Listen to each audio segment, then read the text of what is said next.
What's the panic? Is this really an emergency? Right as I was finally about to eat during the remaining 15 minutes of my educator lunch break, the classroom door flew open. Before I could even react, the teacher from next door blurted out, "Jones, you have to come quickly. She's going to leave. She says she's going to drop out. It's Mia." Not knowing anything more, I got up in an attempt to investigate. It was clear that her experience at her new school in her new state, but in the same grade, was not going well.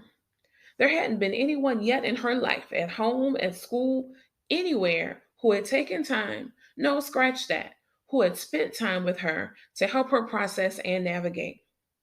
I realized that this was indeed urgent and that I needed to be a part of her village. We are in a state of emergency. Disconnect and apathy is only compounding in society today, and many have made the simplicities of life too complicated. Here's a little story about four people named everybody, somebody, anybody, and nobody. There was an important job to be done, and everybody was sure that somebody would do it. Anybody could have done it, but nobody did it. Somebody got angry about that because it was everybody's job. Everybody thought anybody could do it, but nobody realized that everybody wouldn't do it. It ended up that everybody blamed somebody when nobody did what anybody could have.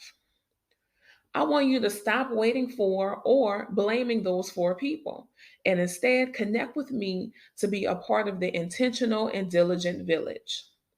I want to challenge each of you to carefully consider the concept of community. A common word used to describe a community is family.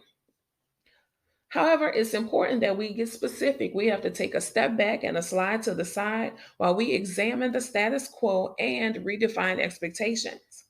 We must do this because 'tis true that everybody's family interacts differently, has different belief patterns, etc., all the things, right?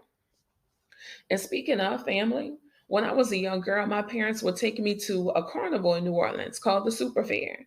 And yes, true to New Orleans fashion, it was held in the Superdome. But anyway, we know that a standard part of carnivals is the maze of mirrors, or some people call it the fun house. Although I never really felt like that was very fun, I'll be honest. I was afraid. I'm scary, like we say at home. I was afraid of it and the confusion and misperception that it caused. Never ever did I enter that attraction as I was seeking to avoid the possibility of those scary distortions. I was trying to avoid those incorrect perceptions, and I was trying to avoid unexpected scares, so jump scares, like the young people say. Little did I know how much of a metaphor and symbolism those childhood memories and moments will provide later in life. At Holistic Fluency, our passion is helping others realize the science and art of relationships, communication, and social emotional agility. We're doing the work to develop people who are emotional ninjas who understand that these things aren't solely hugs, affirmations, and circles, but they must also be paired with practical approaches. We must awaken the village. I once read a post from Principal Kofele, which read, "Imagine being the leader in a people business, but lack the requisite people skills. Consequently, we're looking at the eventual people breakdown and the inevitable people disaster. The people oasis has got to be the goal with an emphasis on developing and nurturing your people skill set. People skills in any organization matter beyond measure." Ooh, I mean, let's let that marinate for a moment because my goodness, the accuracy. And rewind this if you need to. But when it comes to how the community should look, feel, and interact, too often the math isn't mathing and the comprehension gets cloudy. No, I'm going to say it. It does not compute at all, y'all. And as my 6 year old says, but why? A favorite Black Panther movie quote is, "How many times do I have to teach you? Just because something works doesn't mean that it can't be improved." With all of these moving pieces in play, it will behoove us as colleagues, as guardians, as coaches, and as leaders to be intentional towards being in tune with the overall happenings and shifts amongst our people. On the heels and perhaps in the midst of the Great Resignation, people from a variety of generations, career paths, and general backgrounds have consistently communicated how they desire the community to look, feel, and interact. They did this via focus groups, individual surveys, conversations, exit interviews, TikToks, lives, and every platform that they could access. Very consistently, the biggest thing that would have caused the shift is, what do you think they said? Support. Yes, it will vary day to day in how it looks, sounds, and literally feels, but we're in a relationship with our fellow community members. We go together. We must choose to see, study, and support them. Yes, true enough. There are factors that either contribute to or undermine it, but we must still awaken the village. Have you heard of the book Through the Cracks by Carolyn Solman?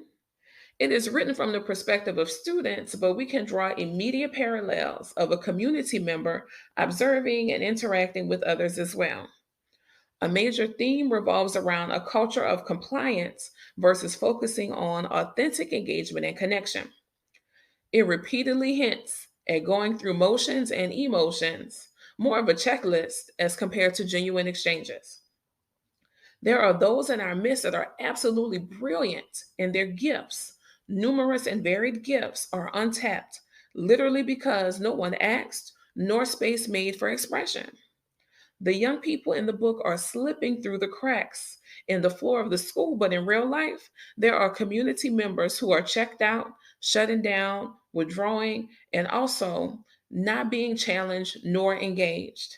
If ever there was a time to dig deep and recognize the power of investing in human equity in our spaces, it is now. Awaken the village.